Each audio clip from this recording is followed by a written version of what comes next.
Well, Peter, how you doing? Hey, I'm so good, Caleb. Thanks for having Good, me on. good. Absolutely. Thanks for being here. Man, excited to hang out. For those of you that don't know, Peter and I met on TikTok. We were both doing some worship videos and kind of messaged back and forth a little bit. And I thought, hey, man, why don't you jump on here? And so here we are. So we're all going to get to know each other together. That sounds great.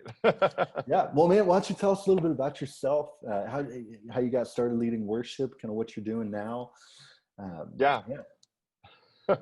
So yeah, I'm going to be 30 this year. Super excited. Congratulations. Going to be a real adult. So that'll be great. Um, I'm a pastor's kid. My dad was involved in planting a lot of different churches, and then eventually planted his own in a real small town here in Michigan.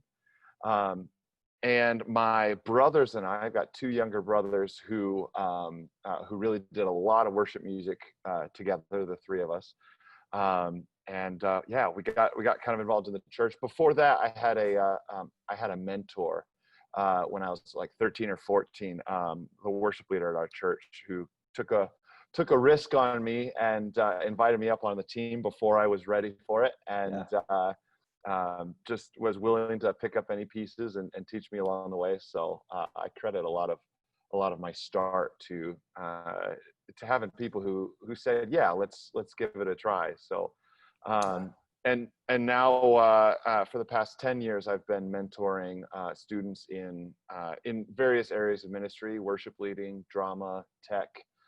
We got a vocal group as well. So yeah, that's what I'm passionate about. Very cool. Very cool. Mentoring youth. So tell us a little bit about that, because that's really where we're going with a lot of this anyway. So tell us a little bit about kind of what that looks like, what mentoring youth, mentoring students, Yeah. anything in there. Yeah, so when the church was starting up 10 years ago, we had not really much of a worship team. It was like one guy, and then my brothers would kind of join in or whatever. But we had a lot of youth in the church. At one time, the youth group was bigger than the Sunday morning attendance, which was kind of crazy.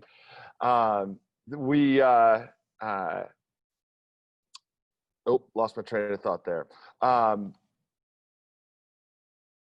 youth. Yeah, so we had a lot of youth in the church.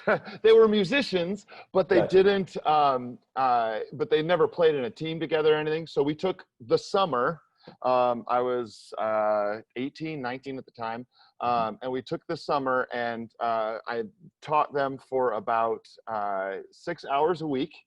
Okay. And at the end of the summer, they led. It was just 12 to 14-year-olds on the stage, leading worship. They did a 10-song worship set for just friends and family. Yeah. And at the end of the summer, at the end of the event, they're like, hey, can we do this again? And so we said, yeah, sure. We added some youth from different churches. And we started doing semester-long teaching with big worship nights at the end of the semester. And now we're on our 24th semester coming up here in the fall, and we usually have about 100 students in the program at any particular season. So and what's really cool is we have students from about 30 different churches in our city, and we my wife and I we love attending, just visiting other churches and seeing our students up on the stage, and or up in the tech booth, or greeting, handing out bulletins, or children's ministry or whatever. So our big value is, how can we enable the youth and launch them into supporting the local church? Because I think that's where the youth need to be. When there's a sign-up sheet on the wall that says, worship leaders needed, or children's ministry people needed, or whatever, instead of them thinking, oh, I know somebody who would be good at that, I want them to think like, oh, maybe this is where God would have me in the next whatever. So yeah, that's awesome. So what's kind of some practical things that you could do to kind of get students in that mindset? Yeah, so about half our students, I would say, come in with not enough confidence to join their team. And so building confidence of, you know what, if you know 3 chords on the guitar and, you know, you can play Holy Spirit, you are welcome here. Like you can lead worship with your one song and your 3 chords, you know, and maybe you can't even sing. Maybe you're just playing guitar for somebody else that's playing, but like that's valuable. And yeah, we're not going to pound you for any mistakes you make and all of this. We're going to celebrate that, the fact that you got up and you actually gave your gift. So, yeah, I love that. I love the encouragement of, you know, you don't have to know all of this stuff. You can know one song. Absolutely. And lead people. Absolutely. You can be and just honestly, a worshiper. That's it. And the best place to be learning is when you're serving anyway, you know, versus like you have to learn it all before you even start. Like, or you have to go learn it out in the world with secular lessons and all of this sort of thing before you come into the church. That's ridiculous. Like we need to find places where, you know, students and even young adults and whoever's coming in can be mentored by worship pastors and worship leaders who know the Lord and are excited and all of that. So that's massive. But yeah, so they have to believe that they can do it and they can be used by the Lord. And as far as youth goes, I think when you get youth up on the stage, it inspires other youth to worship. You know, it's not like this is my parents' church or this is my, you know, this is for older people or whatever. It becomes oh man, like I could be like that person who's just like me. They're just my age. Not necessarily in I could lead worship necessarily for everyone, but simply like I could be used by God, or I could boldly sing out his praise with a microphone or not. So that's super important.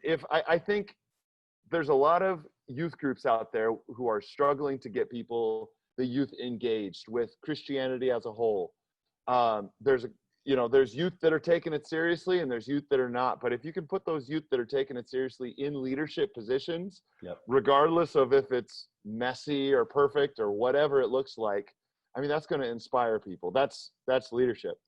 Yeah, absolutely. Absolutely. Well, take us a step back for a minute. What, you know, when you first started, or maybe it's still the same model, doing like 6 hours a week, what kind of things are you teaching in those 6 hours a week? Because I know for me as a worship leader, that's all I have. It's just a few hours a week that I can give to somebody, pouring into somebody. And I know that's the case with a lot of the worship leaders listening to this. They're, you know, a part-time or bivocational or volunteer, you know. So what are some starting points? Yeah, absolutely. So the first thing we got to start with is discipleship. It's tempting to start with the music stuff and the skill stuff, but like the first thing we got to do is get people in love with the Lord and in love with his word. Because any worship that is a putting on, like we're putting on worship, like a mask or like a job or an occupation, like that's junk. Like our worship needs to be at the most basic level, just a response to seeing the Lord, or a response to remembering him, or a response to him speaking to us, or seeing him in creation, or whatever, right? It's got to start with awe. Before we start singing, our God is an awesome God. Like we have to be in awe of him, at least to some small degree, right? Or a spirit of thankfulness or gratitude or whatever it looks like. And so oftentimes we'll take a look at the Psalms, not just in a, hey, here's a bunch of songs that we can sing kind of thing, but here's someone who was deeply in love with the Lord. Here's someone who saw the Lord, you know, or somebody who wanted to see the Lord. Like my heart and my flesh cry out for the living God, right? I need him. And so if we can increase the desire for the Lord until it matches their need for him, right? We all need the Lord, whether we acknowledge it or not. If we can desire him, like that's the best place to start. And then our excellence and our skill and all of that can be a gift, right? Yeah. And it's not like we're impressing the Lord, right? Any gift that we give to him is going to be like posted on his big heavenly fridge with a, you know, refrigerator magnet. Like that's the scope of, like, God is amazing and anything we give him is not impressing him, right? Right. Even though, like, that's what the students are coming in thinking, though, because they see this, you know, I have to sound like Elevation, I have to sound like Bethel, you know. So we'll use those songs, we'll you know, play the old and the new Hillsong stuff, but we'll like break it down to, like, you know what, this is just the chord chart, and I just want you to, you know, play it as basic as you can, but focus on the lyrics, focus on the meaning and the theme behind this. And if you don't understand something, a lyric, a metaphor, something, like, let's stop the song and let's talk about it right then. Yeah. So man, that's kind of what we do. Our we're not doing 6 hours a week anymore. We're doing 2 hours a week. Okay. And we have, I think we're doing 6 student worship teams this fall. So they'll come, and it looks like a rehearsal kind of thing. They'll get up on the stage. We'll do sound checks and everything. And then we'll go through our songs and talk through the lyrics, and talk through maybe some scripture that's behind it, and then worship the Lord together. And every time there's a breakdown in communication, we can stop and we can talk through, hey, it would have been better had we signaled on this, or had we planned ahead of time? Do you guys feel the tempo increasing or decreasing? Like, how can we solve these kind of problems? But all of that's a tool, right? All of it's, even the very songs themselves are just tools to express our love for the Lord. Yeah, that's good. So what does, for lack of a better word, success look like, as far as like those mentoring relationships? You know, what are some wins maybe, because it'd be hard to define success as far as a worshiper, but you know, what are some wins as far as training somebody up? Yeah, I love the model that we're using right now, because we can get students who have been in the program for like 4 years or something, and a student who's brand new. Old students and young students can all kind of be on the same team together, which makes, I mean, success for me is over the course of the week or over the course of the semester, we took one step closer to Jesus, you know, or we stepped out in obedience, you know, we pushed away fear and we just said yes, right? And even practically, like we increased in skill, right? We can do something that we couldn't do before. So we don't have like specific markers of like, no matter what, you know, in your first semester, you have to be at this level, and second semester, you have to be at this level. We want to look at the students and say, you know, what are your goals, and how can we equip you for what the Lord has for you in the future? So, yeah. Is there like a certain place they need to be musically or spiritually before entering in your program? Because I know, just for me as a worship leader, I can't teach you how to play guitar. I don't have time for that. But if you do know those 3 chords, like you were talking about earlier, I can build on that, and I can teach you about playing with a band and dynamics, things like that. But I can't teach you from the beginning. Where do you guys kind of fall on that? Yeah. So our goal is to have that bar lower than than any church that's in our city. And every church in our city has a different bar for where that is, where they can take people. But our goal is like lower that bar so that we can get students up there so that they can start serving on Wednesday nights or Saturdays or Sunday mornings as fast as possible in their church situation. Most of the time, practically, we will take any singer that comes as far as skill goes.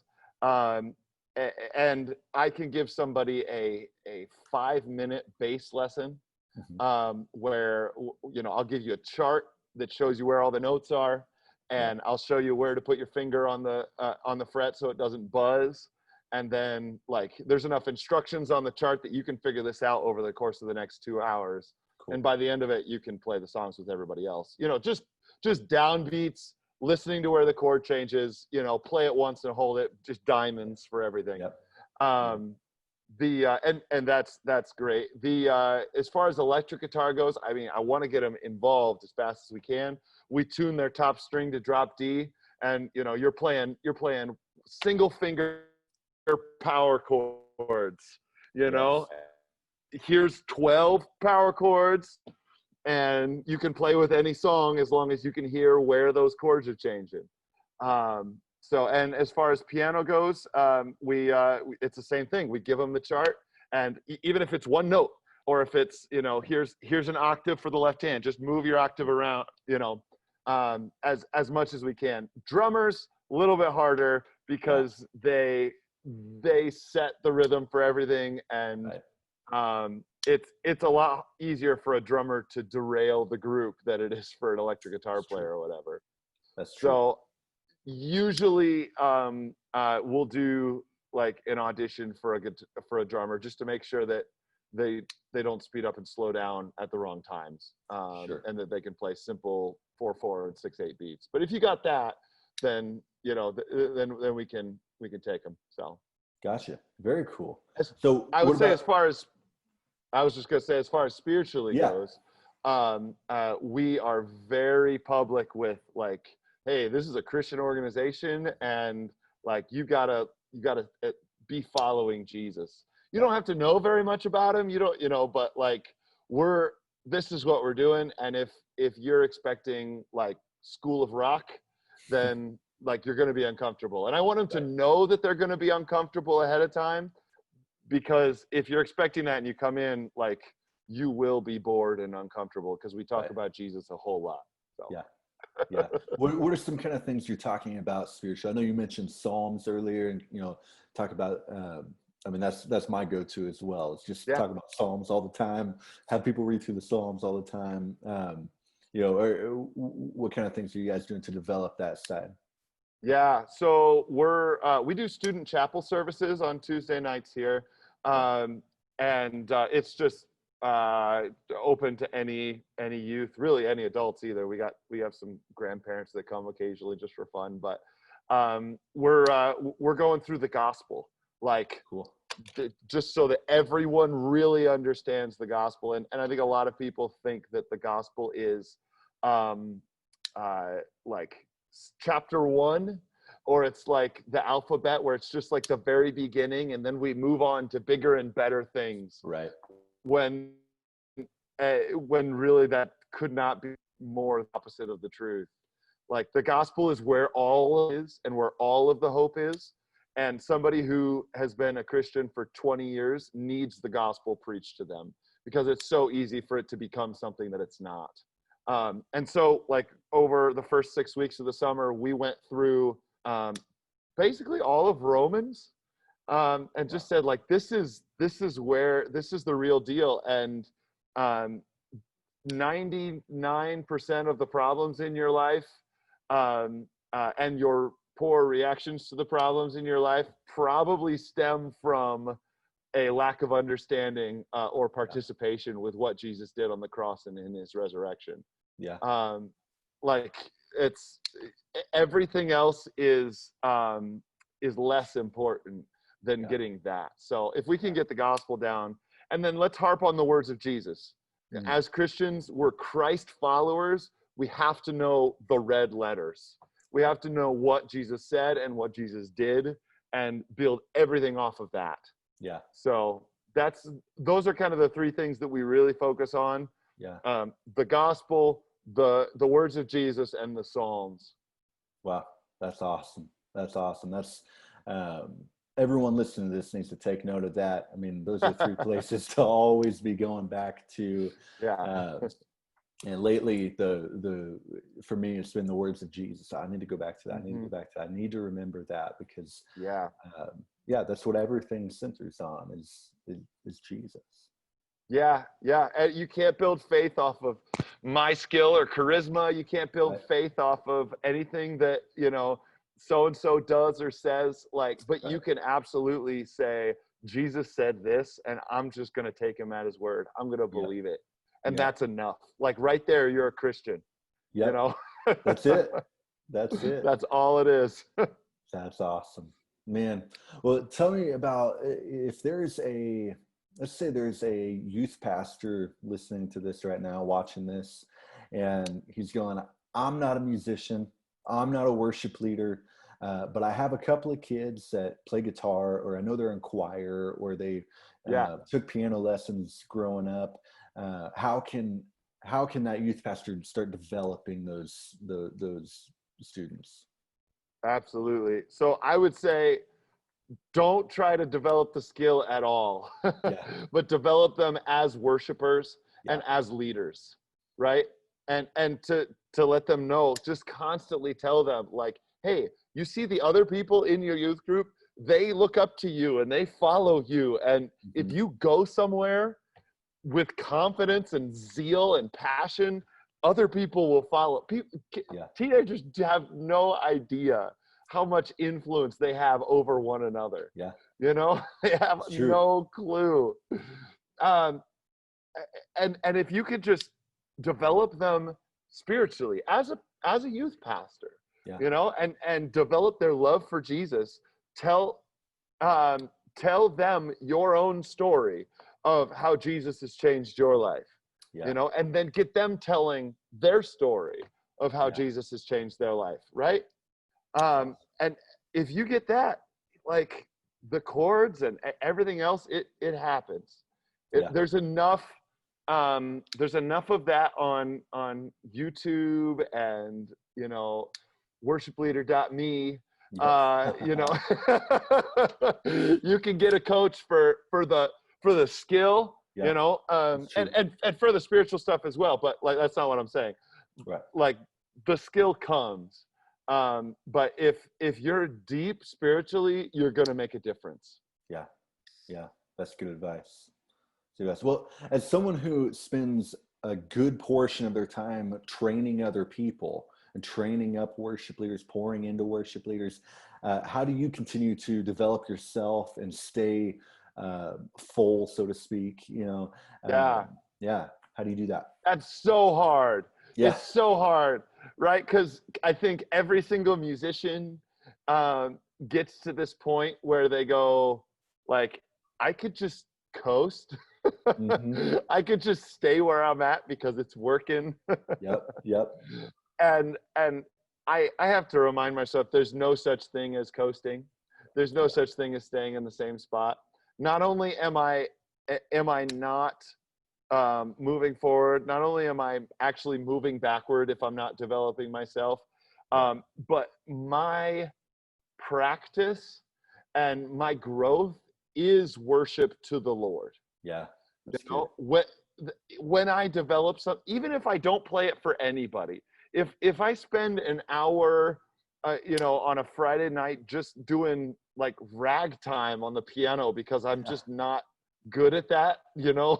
Yeah. Yeah. But if I'm like actually working out my fingers, you know, that's developing. That's not burying my talent in the ground. You know, Yeah. that's actually, you know, getting some return. And what's Yeah. cool is, you know, I try to tell people, expand your genre as much as you can.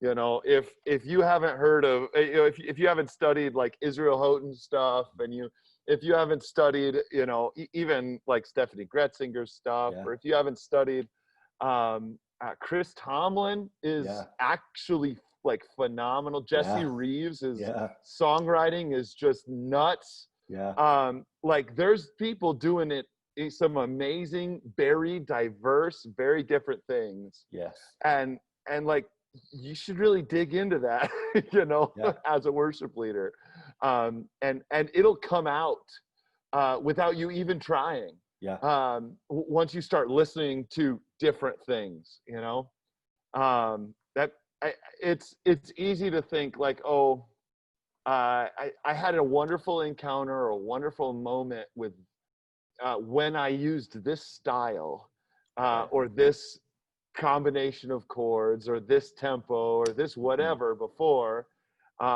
and to think I'm just gonna stay here, right? Yeah. But the Lord's creative. The Lord is moving. The Lord, I mean, that's in his very DNA to do, behold, I'm doing a new thing, right? Yes. And when we're creative, that's worship. It's wonderful. So That's awesome. That's good.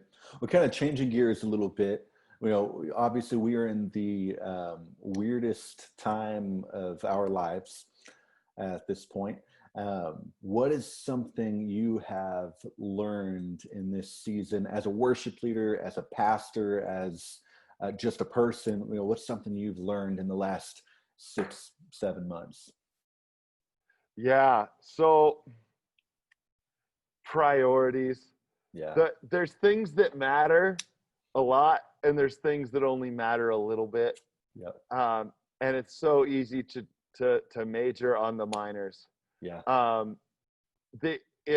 If we aren't being evangelistic, if we aren't proclaiming Jesus like boldly, if other things, if our occupation or our politics or our whatever is eclipsing our job as an ambassador and a herald of the coming King, right?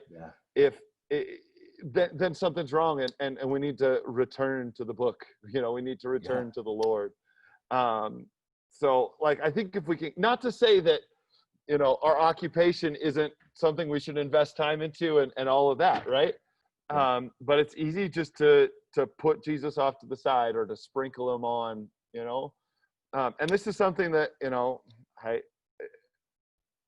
I'm growing in. I get pulled so easily because I have some pretty intense political opinions. Sure. Right? But all of that has to bow to what really matters, right?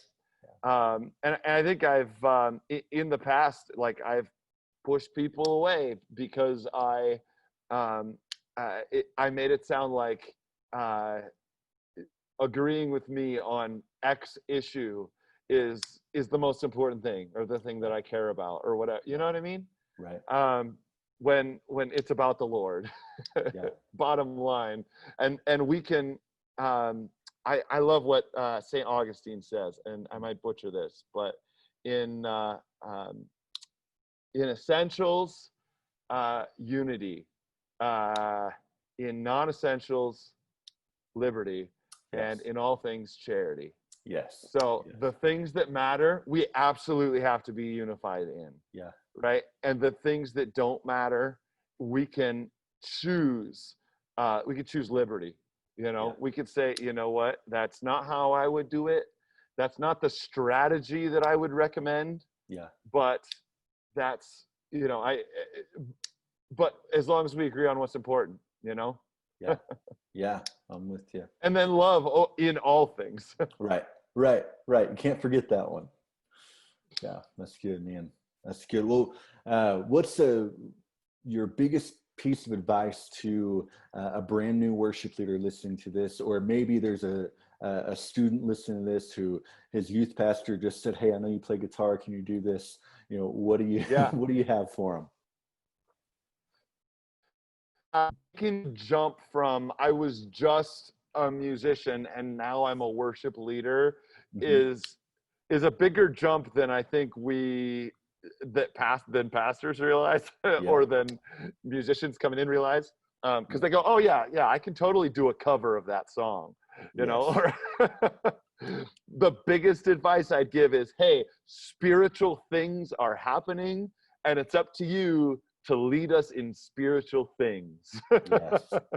Like, we need to, the thankfulness, portion of the service is important.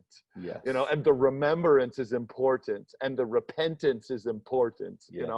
The dedication or the declaration, of the goodness of God, or of our intentions towards him, or our obedience. Yes. All of that is so much more important. So, like, dive into that. Like, you can do it. It's not like I'm trying to scare people away from it. You can do it. All you got to do is just say, hey guys, let's look to the Lord right now. Yep. right? Or let's remember something that he's done for us this week and be grateful during this next song. Yep. You know, Yeah. and if people get into the music more than they get into the Lord and what he's doing, like, it's up to you to lead us back. Yeah. You know, that's what I would say. Like, focus on the spiritual stuff, because that's where the life is. That's what we're doing. That's why we get together. Right. It's all spiritual. Let's right. talk about it. Let's think about it. Yeah. Let's do it. That's awesome. Well, man, we've got to wrap it up. But before we do, tell everybody where they can find you if somebody has questions, or tell us nothing if you don't want to be found. That's fine. Secret. That's okay. Social media. If maybe there's somebody in your area in Michigan who's like, I didn't know that existed. I'd love to send my kids there. How can people get a hold of you? Yeah, so we're based in Kalamazoo, Michigan, Southwest Michigan. And if you want to see what we're doing and pray for us and all of that, Facebook.com/WorshipArts would be probably one of the best places to look. Facebook.com/WorshipArts. Awesome. Yeah, absolutely. So I wish I had more time for TikTok. You know, I was one of those millennials that only got TikTok because the coronavirus happened. You were going strong there for a while. I know. I haven't posted anything new in like 2 months or something. It's terrible. I haven't either. I'll occasionally post a clip from a video that I'm doing, but I don't have time to have my phone. That's right. I've got other things to do. Yep. Awesome. Well, Peter, thank you so much. You dropped so much wisdom on this call, and I know there are worship leaders and pastors and students right now that are benefiting from it. So thank you. We'll have to have you on again sometime and talk more about just leading and pastoring people in worship. Thank you. Yeah, I'd love that. Thanks so much, Caleb. Cool. We'll see you next time.